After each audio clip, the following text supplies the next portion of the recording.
우리가 신앙생활하면서 가장 큰 고민 가운데 하나가 우리의 옛사람이 쉽게 변하지 않는다는 것이죠. 또 우리의 믿음이 이렇게 좀처럼 잘 자라지 않는다는 것, 우리가 가지고 있는 고민 가운데 하나입니다. 하나님께서는 우리에게 거룩하신 하나님의 자녀라고 하는 최상의 신분을 주셨지만은 그에 합당하게 살아간다는 것이 너무나 힘들고 어렵다는 것들을 경험하게 됩니다. 또한 우리가 실수하고 죄를 짓게 되면 정체성의 위기를 우리들은 겪게 되는데, 내가 누구의 소유이며 또 내 마음 깊은 곳에서 무엇을 원하고 있는지를 우리가 잊어버리는 것입니다. 그리고 죄를 짓고 나면 우리의 마음속에 이러한 생각이 들게 됩니다. 내가 순종하면 하나님께 더 사랑을 받을 것이고 불순종하면 덜 사랑을 받는 것인데, 내가 왜 자꾸 이렇게 불순종하고 죄에 빠지는가 라고 하는 질문과 고민을 하게 되는 것입니다. 그러면서 탄식하죠. 언제 내 믿음이 이제 견고해지고 또 나는 정말로 성장할 수 있을까라고 하는 탄식이 나오게 됩니다.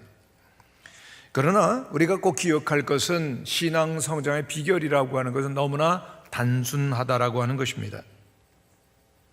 내가 하나님을 위해서 무엇을 해야 할까를 고민하기보다는 하나님께서 우리를 위해서 이미 하신 일을 더 생각할 때만 진정한 영적 성장이 찾아온다는 것입니다. 하나님께서 우리를 위해 이미 하신 일이 무엇이죠? 곧 예수 그리스도의 십자가의 복음입니다.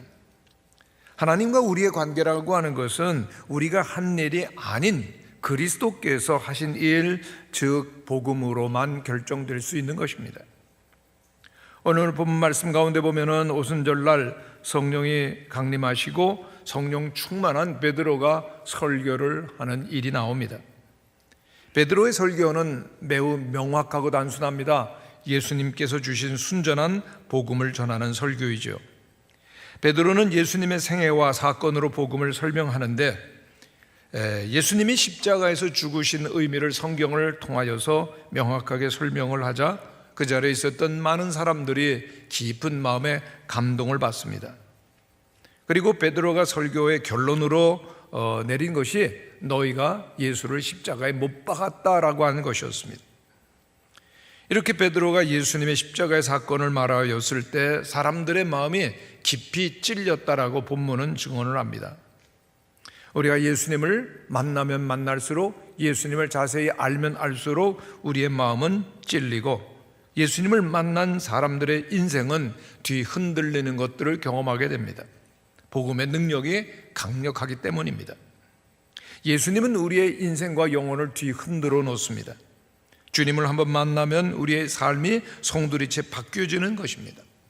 성도 여러분, 진정한 기독교가 무엇이겠습니까? 우리가 믿고 결단함으로 신앙생활이 시작되고 기독교가 서는 것이 아닙니다. 여러분, 기독교는 우리에게 달려있는 것 아닙니다.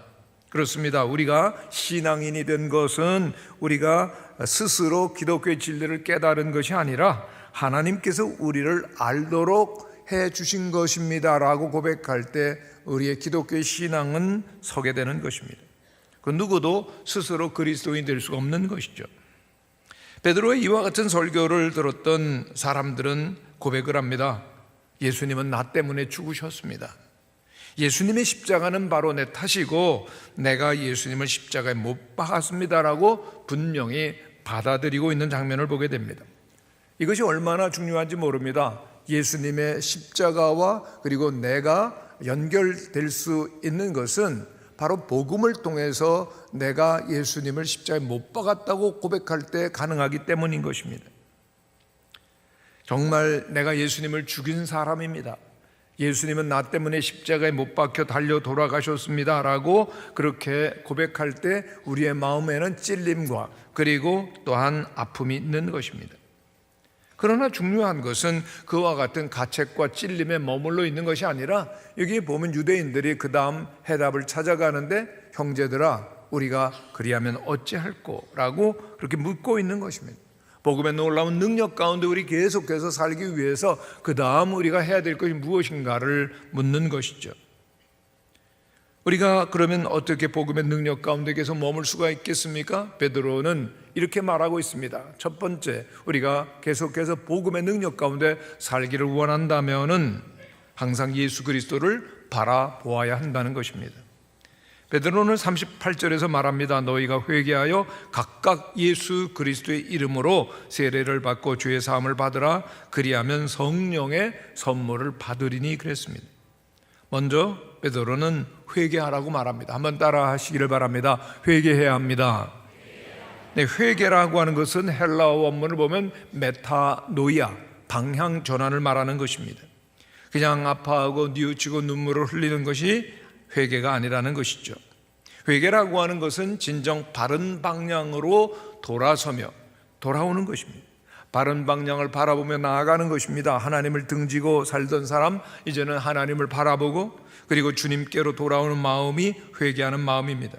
세상을 등지고 어둠 가운데 있던 그 삶을 돌이켜서 하나님을 향하여 하나님을 바라보며 주께로 돌아오라. 베드로는 회개를 명하고 있는 것이죠. 하나님이 없이 살던 사람이 이제는 하나님을 향하여 돌아오며 하나님을 바라보며 사는 것입니다.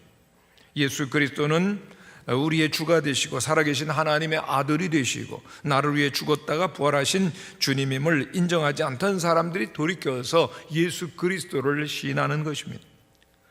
멸망을 향해 가던 사람들이 이제 주님이 주시는 영원한 생명을 받고 그리고 또한 하나님의 자녀가 되는 것, 그것은 바로 회개의 결단을 통해서 이루어지는 것입니다. 성도 여러분, 우리는 오늘 하나님께서 은혜 가운데 우리를 이 자리에 이끌어 주셨기 때문에 있는 것입니다. 누구도 하나님께서 이 자리로 이끌어 주시지 아니하시면 하나님께 올 자가 없는 줄로 믿습니다.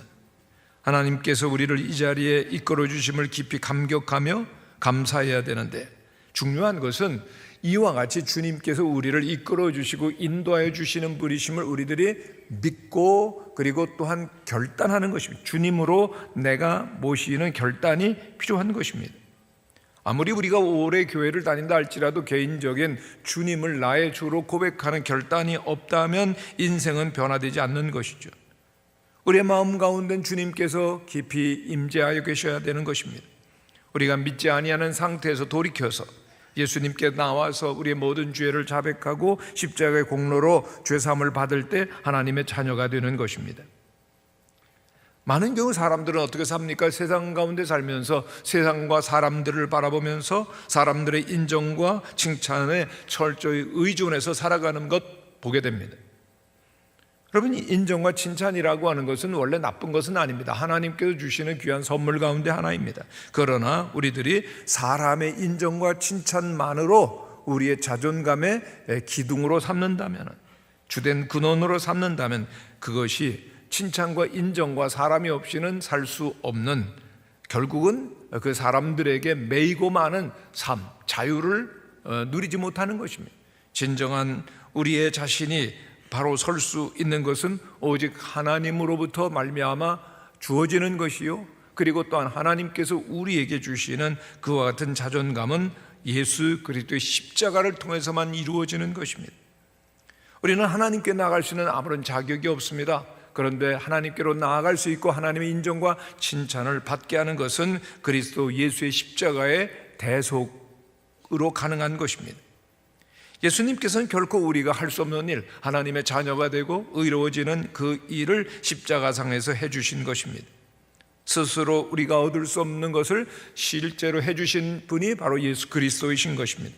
그러므로 신앙생활이라고 하는 것은 무엇이냐? 나 자신과 사람들과 세상으로부터 시선을 떼어서 오직 복음과 예수 그리스도를 바라보는 것입니다. 스티브 브라운이라고 하는 사람의 딸이 있는데 로빈이었습니다. 근데 로빈이 영문학 그 수업이 너무나 어려워서 그 수업에서 빠지려고 했습니다. 자기는 너무나 공부를 못하고 다른 학생 따라갈 수가 없고 낙제를 할 것 같다라고 하는 두려움 가운데서 그 수업을 빠지고자 하는데 선생님에게 말하기가 너무 어려운 겁니다. 그래서 아버지 스티브에게 울면서 도움을 요청했습니다. 그래서 스티브는 딸과 함께 그 훌륭한 유대인 여자 선생이었던 그 영어 학과장을 만나러 가게 됩니다. 선생님 앞에 선 로빈은 금방이라도 울음을 터뜨릴 것 같은 그러한 표정을 짓고 있습니다. 아버지는 모든 사정을 말하고 그대로 수업을 들었다가는 감당하기 어렵고 낙제할 것 같습니다. 수업을 옮겨주세요 라고 부탁을 했습니다. 그러자 그 모든 말을 들었던 학과장은 잠시 딸과 얘기를 하고 싶은데요 라고 이렇게 요청을 해서 그 딸과 함께 있게 했더니 선생님은 딸에게 이렇게 얘기를 합니다. 로빈, 내가 내 심정을 너무나 잘 알 것 같구나. 그런데 내가 시험 성적에 상관없이 내게 무조건 A 학점 주면 어떨까 할까? 시작하기 전에 A 학점을 주면은 공부 시작할 수 있겠어요? 그랬어요. 여러분 같으면 어떻게 하겠어요? 시험 안 봐도 시험 보기 전에 먼저 A 학점 주겠다고 하면은 당장 해야죠. 네. 훌쩍거리던 이 로빈이 이렇게 더듬더듬 얘기합니다. 할 수 있을 것 같아요. 선생님은 이야기를 합니다. 그래요? 이제 할 수 있을 것 같다고 했으니까 A 학점 주겠어요. 학생은 이미 A 학점입니다. 이제 수업을 함께 합시다. 그리고 결과적으로 다른 그 수업에서 계속해서 A 학점 받았다고 합니다. 여러분, 이것이 우리가 하나님께로부터 받은 은혜라고 하는 것이죠. 우리 그리스도인은 예수 그리스도께서 십자가에서 해주신 일 덕분에 처음부터 A 학점을 받고 시작하는 것입니다. 주님께서는 우리에게 구원받고 하나님의 자녀가 되어지는 복음을 주신 것입니다. 그 복음은 예수님이 우리를 위해서 이 땅에 오셨고 우리를 위해서 십자가에 달려 돌아가시고 부활하심으로 우리가 얻을 수 없는 하나님의 자녀가 된다라고 하는 A 학점을 주시는 것입니다. 여러분, 이 사실을 믿으십니까? 누가 하나님의 자녀가 될 수가 있겠습니까? 어떤 자격과 공로로 얻을 수 없습니다만은 예수님의 십자가로 우리들은 하나님께로 나아가며 자녀가 되는 권세를 얻고 또한 자녀에게 주시는, 우리가 정말로 원하는 용서와 하나님의 사랑과 인정을, 삶의 의미와 목적을, 그리고 놀라운 하나님의 구원과 의로움을, 행복을 주님 안에서 다 얻은 것입니다. 할렐루야. 이것이 복음의 소식이고 복음의 강력한 능력이 되는 것입니다. 성도 여러분, 기억할 것이 있습니다. 복음이라고 하는 것은 불신자들이 예수 그리스도를 믿고 신앙생활하는데 구원받는데 필요한 것이 아니라 계속해서 구원받고 난 후에도 복음의 능력은 필요하다라고 하는 것입니다. 복음은 우리를 구원하시기 위한 하나님의 능력일 뿐만이 아니라 구원받은 후에도 계속해서 자라게 하는 능력입니다. 그러므로 복음 안에서 계속 살기를 원하신다면 계속해서 주님을 바라보시는 우리 모든 성도들이 되시기를 바랍니다. 세상 보고 자신을 보고 사람들을 보는 우리의 시선이 이제는 주님을 바라보며 나아갈 것입니다. 두 번째로, 여러분 복음의 능력으로 살기를 원하십니까? 그렇다면 세례를 받고 주의 사함을 받아 예수 그리스도 안에서 하려고 베드로는 말하고 있습니다. 하나님 앞에 나와서 우리들이 해결할 수 있는 가장 중요한 일은 무엇일까요? 오늘 우리가 예배드리면서 가장 확인해야 될 사항은 무엇일까요? 그것은 바로 죄 사함의 문제입니다. 예수 믿어서 잘 살고 성공했더라라고 하는 얘기가 아니라는 것입니다. 우리가 예수님을 믿고 하나님의 자녀로서 살아가는 데 있어서 가장 해결해야 되는 우선적인 근본적인 문제는 죄 사함의 문제입니다. 죄 사함의 문제는 어떻게 시작될까요? 세례를 받으라고 말하고 있습니다. 우리가 나를 바라보고 세상을 바라보던 삶의 방향을 이제 그리스도께로 향했다라고 하면은 이제 세례를 받고 죄 사함을 받으라고 베드로는 설명을 합니다. 오늘 우리들 가운데 혹시 세례를 안 받으신 분 계실지 모르겠습니다. 무슨 이유 때문이죠? 여러 가지 이유가 있을 것인데 이런 이유가 많습니다. 목사님, 저 아직 자격이 없습니다. 준비가 안 됐거든요. 세례를 받고 세례교회는 답게 살만한 능력이 없어요. 아직 그 단계에 이르지 못하고 그만큼 헌신하고 결정할 준비가 안 되었습니다 라고 말하는 분 많이 만나게 됩니다. 그러나 세례라고 하는 것은 온전히 믿고 성화된 사람이 받는 것이 아닙니다. 주님을 바라보며 주님을 향하여 나아가려고 결단하는 사람이 받는 것, 세례는 매우 간단한 것이죠. 에티오피아의 장관이자 내시였던 사람이 예루살렘에 가서 큰 은혜를 받고 다시 고국으로 돌아가는 그 마차 안에서 은혜를 받았기 때문에 성경을 읽고 있는데 이사야 53장의 말씀이었습니다. 그때 성령님께서 빌립 집사에게 모든 사실을 알려주십니다. 그래서 빌립 집사는 그 내시의 마차에 올라갑니다. 그래서 함께 가면서 그 53장이 예언하고 있었던 고난받는 하나님의 종 예수 그리스도 메시아에 대해서 설명을 쭉 하죠. 설교하고 성경 공부를 하고 마지막에 중요합니다. 믿겠습니까? 그랬더니 그는 믿겠습니다 대답을 하죠. 그러자 무슨 일이 일어납니까? 바로 마차를 세우고 요단강에 가서 그 자리에서 세례를 베푸는 것입니다. 지금은 그렇게 하지는 않습니다. 예수님을 믿어도 신청을 합니다. 그리고 문답을 위한 공부를 하고 문답을 통해서 믿음을 확인하고 세례를 주지만은 그때는 달랐습니다. 그 자리에서 세례를 베푸는 것입니다. 성경적입니다. 성경의 세례의 의미는 무엇이죠? 내가 예수님을 구주로 믿겠다라는 고백과 회개한다는 표시가 세례라고 하는 것입니다. 성숙한 사람, 온전한 사람이 세례를 받는 것이 아니죠. 세례는 예수 그리스도를 바라보겠다는 사람, 하나님 없이, 천국 없이, 죄사함 없이 살았던 사람이 이제 하나님을 만나고 알게 되고 이제는 내가 하나님을 향하여서 새로운 삶의 걸음을 떼놓겠다라고 하는 사람이 받는 것입니다. 어떤 분은 예수님을 오래 믿고 또한 교회를 오랫동안 다님에도 불구하고 믿음이 생길 때까지는 안 받겠습니다라고 하는 경우를 보게 되어집니다. 오랫동안 교회를 다녔는데도 세례 안 받겠다라고 하는 것은 비유적으로 말하면은 결혼식은 하지 않고 그냥 살겠다라고 하는 것과 마찬가지입니다. 여러분, 사랑합니다. 그런데 결혼하고 사는 게 좋을까요? 안 하고 사는 게 좋을까요?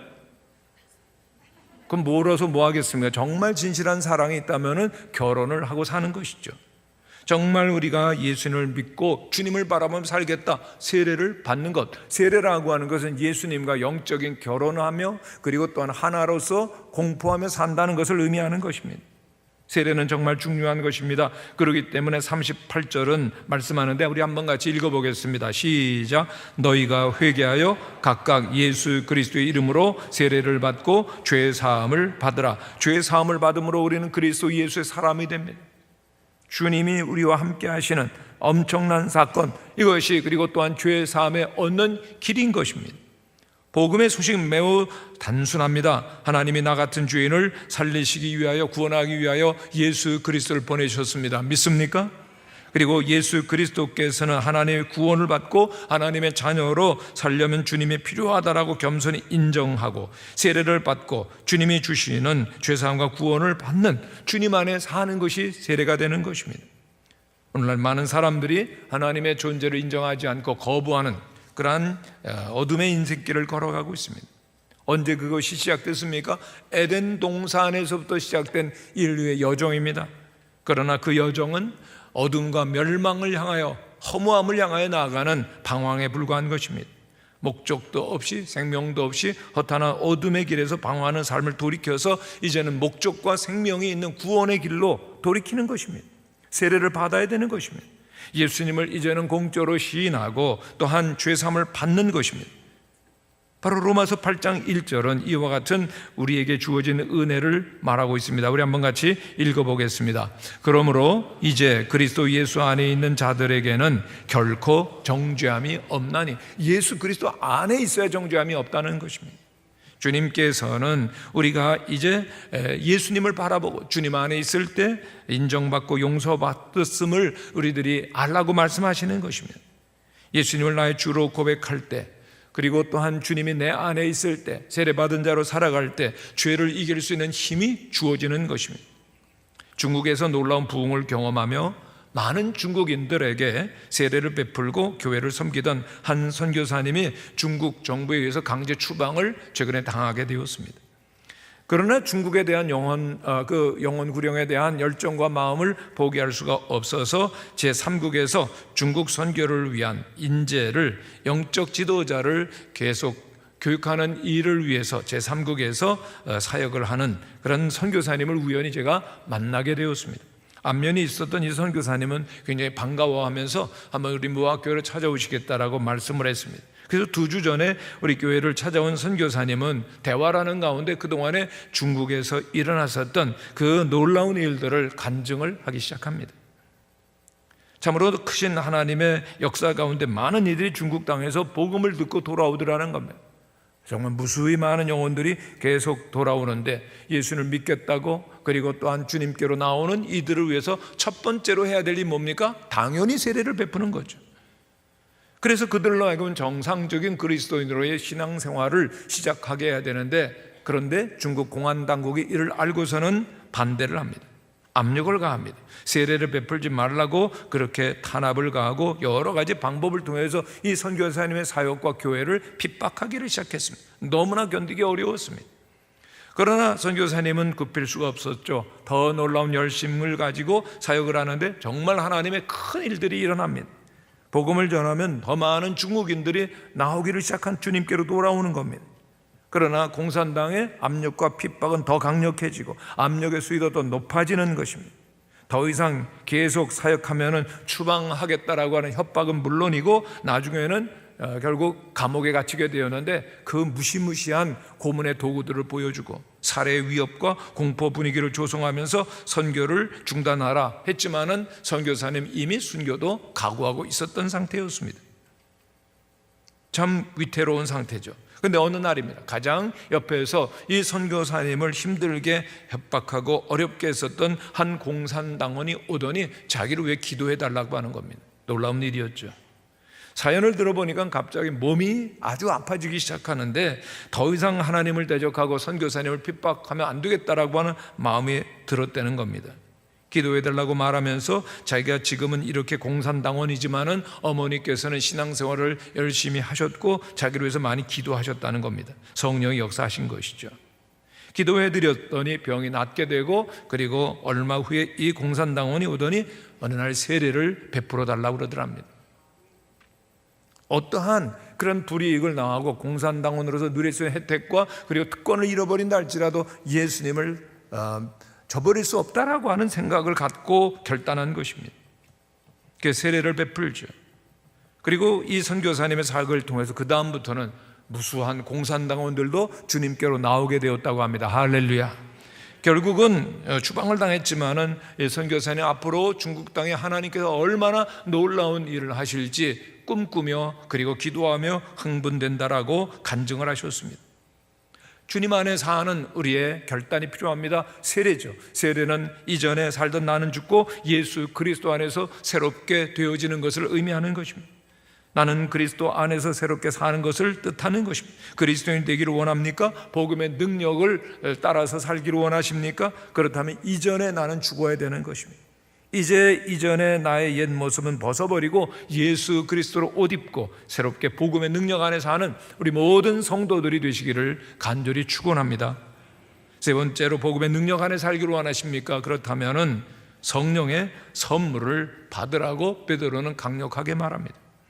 베드로는 회개하고 세례를 받고 죄 사함을 받으면 성령의 선물을 받으리라고 말하고 있는데 개정 번역에 보면은 성령을 선물로 받으리라고 말합니다. 성령이 오실 때 성령의 그 선물과 은사들이 주어지는 것 당연한 것이죠. 그러면 어떻게 우리들이 성령을 받게 됩니까? 성령을 받는 것은 예수님을 믿을 때 얻습니다.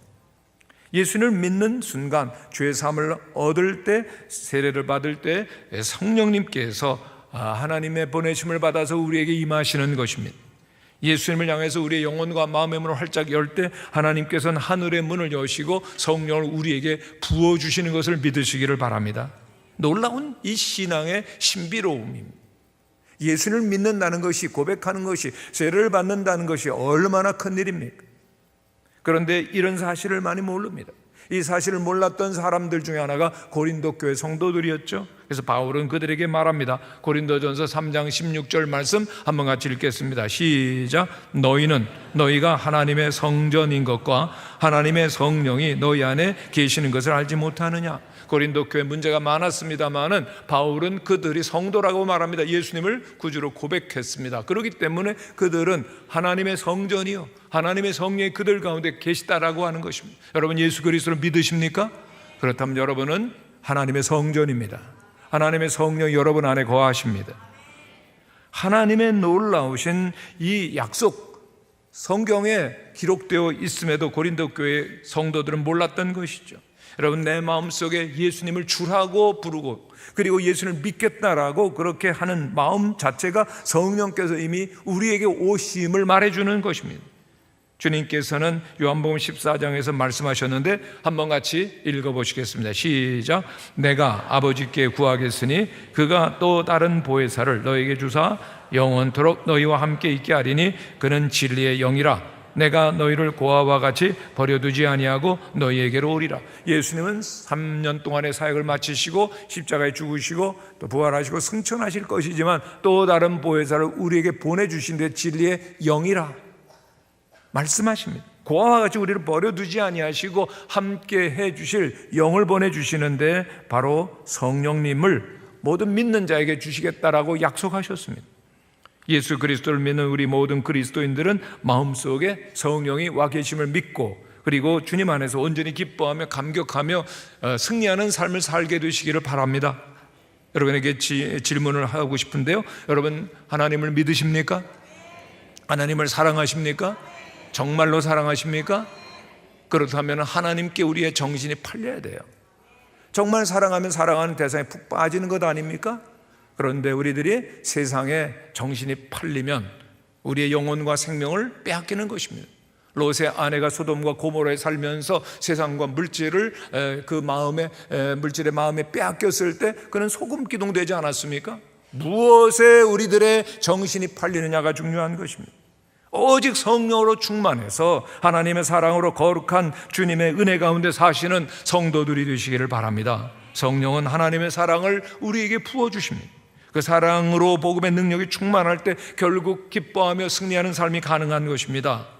최스터튼이라고 하는 아주 탁월한 기독교 변증가가 있는데 많은 영적 지도자에게 깊은 영향을 끼친 분입니다. 이분이 복음을 설명하면서 미녀와 야수라는 이야기를 통해서 설명을 했는데, 여러분 미녀와 야수 이야기 잘 아시죠? 모르는 분 계셔서 설명을 해드리겠습니다. 애니메이션으로도 되었는데 어린아이들은 다 합니다. 그런데 한 부자, 아주 그 탁월한 사람이 저주를 받고 야수로 변화되죠. 큰 저택에 삽니다마는 외롭게 괴물로 사는데 어느 날 미녀가 그 집에 오게 되었습니다. 처음에는 마음이 없었지만 점점 그 야수를 사랑하게 되었더니 그 야수가 사랑을 받고 변화되어서 미남 남자가 되더니 두 사람이 결혼해서 행복하게 살았답니다. 끝입니다. 여러분, 사랑하면 아름다워집니다. 사랑하면은 정말 행복해지죠. 여러분, 사랑하면은 행복이 있고 이뻐지지만은 사랑이 없으면 아무리 화장을 해도 화장빨이 안 먹힙니다. 얼굴에, 마음에 행복과 기쁨이 없기 때문이죠. 여러분, 이 최스터튼은 이 미녀와 야수의 이야기를 기초로 해서 복음을 말합니다. 미녀와 야수가 주는 위대한 교훈은 누구든지 사랑스러워지기 전에 사랑을 받아야 한다는 것이다 그랬습니다. 사랑받는 사람 얼굴에 행복이 있습니다. 기쁨이 있습니다. 사랑하면 이뻐집니다. 사랑이 없으면 그 영혼은 메마르고 얼굴은 이쁠 수가 없는 거죠. 성경은 이 놀라운 복음을 우리에게 말하고 있습니다. 로마서 5장 6절 8절 말씀을 같이 한번 읽겠습니다. 시작. 우리가 아직 연약할 때 기약대로 그리스도께서 경건하지 않은 자를 위하여 죽으셨도다. 의인을 위하여 죽는 자가 쉽지 않고 선인을 위하여 용감히 죽는 자가 혹 있거니와 우리가 아직 죄인 되었을 때 그리스도께서 우리를 위하여 죽으심으로 하나님께서 우리 대한 자기의 사랑을 확증하셨느니라. 우리가 아직 죄인이었으면 하나님 몰랐습니다. 그런데 우리를 위해서 예수님께서 십자가에서 달려 돌아가심으로 말미암아 우리를 향한 그 하나님의 사랑을 확증해 주셨다는 겁니다. 그 하나님의 사랑이 있을 때만 우리는 진정으로 사랑을 받을 때만 참되게 기쁘고 그리고 또한 생명을 누리는 자로 살아간다는 것입니다. 여러분, 세상은 참 이상합니다. 많은 사람들이 부러워하는 아름다움을 가지고 있고 또한 지식과 성공을 누리며 재물이 있다 할지라도 남몰래 두려워하면서 외로움 가운데 벌벌 떨고 있는 사람들 너무나 많이 있습니다. 대표적인 사람은 헨리 나웬이라고 하는 하버드 대학의 교수였습니다. 뛰어난 작가였죠. 그리고 또한 잘 알려져 있는 그러한 교수로서 부족한 것 없었지만은 그는 고백합니다. 나는 극심한 외로움 가운데 시달렸고 그리고 힘이 들었습니다. 그런데 어느 날 그는 하나님의 음성과 부르심을 느끼게 되는데, 헨리 나웬 너는 하버드 대학 강단을 떠나서 중증 장애인 공동체 가서 섬기라고 하는 음성을 듣게 됩니다. 그래서 그는 중증 장애인들이 있는 시설로 들어가게 되는데 거기 가니까 아무도 자기를 몰라줍니다. 자기가 그토록 유명한 교수요, 많은 책을 썼지만은 그들은 정신이 없어요. 정신지체자들이거든요. 그런데 그렇게 아무도 자기를 몰라주는 속에서 그는 정말로 진정한 자신을 꾸미지 않은 원래 모습으로 돌아갈 수 있었노라고 고백을 이렇게 하고 있습니다. 나 자신을 완전히 드러낸 채 성과에 관계없이 사랑을 주고 받을 수밖에 없었습니다. 내가 누구인지, 내가 어떠한 일을 했는지 그러한 외적인 모습과 관계없는 진정한 벌거벗은 자신의 모습으로서 다가갈 수 있었다는 겁니다. 정신없는 그들의 그 중증 지체를 가지고 있는 사람들 속에서, 그 작은 자들 속에서 함께 하시는 예수님을 그는 만나게 되고, 그리고 스스로도 치유를 받기 시작합니다. 여러분, 예수님께서 우리를 위하여서 인간의 몸을 입고 오셨다고 하는 이 성육신 메시지가 갖고 있는 놀라운 음성이 있습니다. 성육신이 담고 있는 메시지는 하나님이 우리의 성과나 행위 때문에 우리를 사랑하시는 것이 아니라 우리와 함께 하시려고 우리를 지으시고 선택하셨기 때문에 우리를 사랑하신다는 겁니다. 믿습니까? 내가 누구인지 무엇을 가지고 있는지 그것이 중요한 것이 아니라 하나님이 원래 우리를 사랑하시고 하나님 원래 우리와 함께 하시기 위해서 이 땅에 주님을 보내셨다는 겁니다. 여러분, 내가 누구인지 아는 것 매우 중요하죠. 그러나 더 중요한 것이 있습니다. 온 우주 만물을 지으신 하나님이 우리의 모든 것 다 아세요. 머리끝부터 발끝까지 우리의 과거와 현재와 미래까지 다 아시는 주님, 우리의 부끄러움과 모든 어두운 부분까지 다 아시면서도 여전히 하나님은 우리를 사랑하신다는 사실을 아는 것 더욱더 중요한 것입니다. 여러분, 한번 따라 하시기를 바랍니다. 하나님은 나를 사랑하십니다. 하나님은 오늘도 나와 함께 하십니다. 여러분, 사실을 믿으십니까? 아무도 나와 함께 할 수 없는 그런 외로운 순간에도 주님은 나를 사랑하시고 함께 해주신다. 이것이 복음이죠. 우리를 아무런 조건 없이 사랑하신 증거가 뭡니까? 예수 그리스도께서 십자가에서 대속의 죽음을 죽으신 것이며, 또한 예수님의 영이신 성령을 오늘도 우리에게 부어주시고 계시는 것입니다. 성령은 믿는 모든 자들을 위한 선물이죠. 39절 말씀 같이 한번 읽겠습니다. 시작. 이 약속은 너희와 너희 자녀와 모든 먼데 사람 곧 주 우리 하나님이 얼마든지 부르시는 자들에게 하신 것이라. 몇 사람에게만 아닙니다. 오늘 우리에게까지 주시는 약속이 됩니다. 그러므로 우리들이 해야 될 일은 무엇이죠? 40절에 있는 말씀입니다. 시작. 또 여러 말로 확증하며 권하여 이르되 너희가 이 패역한 세대에서 구원을 받으라. 오늘 우리들에게 있어 가장 중요한 과제, 정말 하나님을 떠나서 죄와 어둠으로 가득한 이 패역한 세대 속에서 구원을 받으라고 하는 것입니다. 여러분, 이 세상 가운데서 의미와 행복을 누리면서 참 생명을 가지고 살아갈 수 있는 길 없습니다. 단 한 가지의 길은 예루살렘 초대교회 성도들이 발견한 진리 안에서 사는 것입니다. 그들이 복음을 받아들였을 때 그들은 깊은 감동을 느끼고 진정한 기쁨을 누리며 서로 함께 살았던 모습을 오늘 그 사도행전 2장 46절은 말해줍니다. 같이 한번 읽겠습니다. 시작. 날마다 마음을 같이하여 성전에 모이기를 힘쓰고 집에서 떡을 떼며 기쁨과 순전한 마음으로 음식을 먹고 하나님을 찬미하며 또 온 백성의 칭송을 받으니 주께서 구원받는 사람을 날마다 더하게 하시니라. 성령님께서 우리가 그토록 원하는 진정한 기쁨과 의미와 그리고 행복을, 자유함을 가져다 주시는 겁니다. 그렇기 때문에 초대교인들 아무리 박해를 당해도, 심지어 죽음의 문턱에 이른다 할지라도 늘 기뻐하며 담대한 믿음과 용기로 사는 것이죠. 오늘 이 세상은 패역한 세상입니다. 죄와 어둠과 수치와 그리고 멸망이 가득한 세상이지만은, 그러나 그 세상 가운데서 유일하게 기쁨으로 소망 가운데 살려고 하면은 성령을 선물로 받고 성령의 은사로 선물로 복음의 능력 가운데 사는 성도들이 되어야 할 줄로 믿습니다. 주님이 우리와 함께 하시고 성령이 함께 하실 때 진정한 기쁨이 있죠. 우리 교회에서 부흥회를 인도해 주셨던 언론인이었던 조정민 목사님은 예수님을 믿고 놀라운 기쁨을 맛보았다고 합니다. 주님 안에서의 기쁨을 맛보고 나니까 그때까지 좋아서 매일 가다시피 한 술집이 시궁창처럼 견딜 수 없는 것이 되었다고 합니다. 그 놀라운 기쁨 주체할 수가 없어서 신학교에 갔고 목회자가 되고 목회를 시작했는데 웬걸요, 어려움이 왜 그렇게 많은지요. 심장병 2번이나 걸리셨고 수술도 받고 그리고 입이 돌아가서 치료를 받고 또 너무나도 많은 어려움 가운데 인생은 고달프기만 했습니다. 옆에서 지켜보던 사모님의 하루는 이렇게 물으시더랍니다. 여보, 당신 정말 하나님의 음성 제대로 듣고 사는 거야? 그렇게 기뻐하면서 목회길을 걸어가는데 하나님의 음성을 듣고 목회자가 되었는데 왜 그런 고난이 있느냐라고 하는 질문.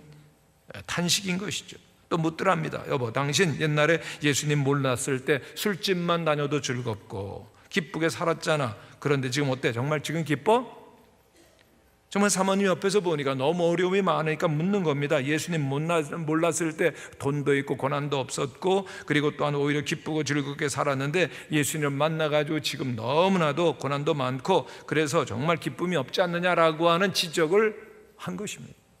그러나 이때 조정민 목사님은 이렇게 대답했다고 합니다. 여보, 예전에 나는 골프하고 싶으면 골프장 가고 술 먹고 싶으면은 술집 가서 즐겁게 살았었어.